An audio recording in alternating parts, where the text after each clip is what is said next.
ప్రియులారా, ఈరోజు కూడా నోవహు దినములలో జరిగినట్టుగా జరుగుతుంది ప్రపంచమంతా కూడా. ఎక్కడ చూడు పరిస్థితులన్నీ కూడా క్లబ్బులు, పబ్బులు, రిసార్ట్లు అండి. క్లబ్బులు, పబ్బులు, రిసార్ట్లు ఆడుటకును, పాడుటకును, తినుటకును, త్రాగుటకును ప్రాధాన్యతనిస్తూ ఉన్నారు మనుషులు. ప్రియులారా, ప్రభువు అదే అంటాడు, నోవహు దినములలో జరిగింది. నోవహు దినములలో కూడా లోకమంతా చెడిపోయింది పూర్తిగా. కానీ నోవహు కుటుంబం చెడిపోలేదు.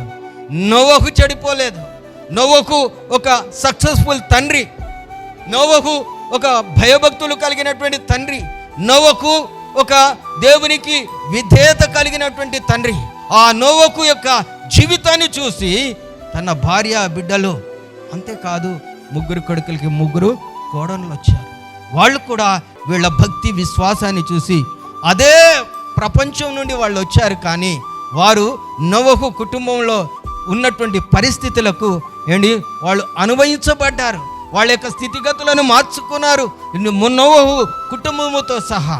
నోవహు లోకం వైపు చూడలేదు, నోవహు మనుషుల వైపు చూడలేదు. కానీ దేవుడు ఏదైతే ఆజ్ఞ ఇచ్చాడో, దేవుడు ఏదైతే మాట చెప్పాడో ఆ మాట ప్రకారంగా నోవహు తన యొక్క కార్యాన్ని మొదలుపెట్టాడు, సక్సెస్ఫుల్గా ముగించాడు.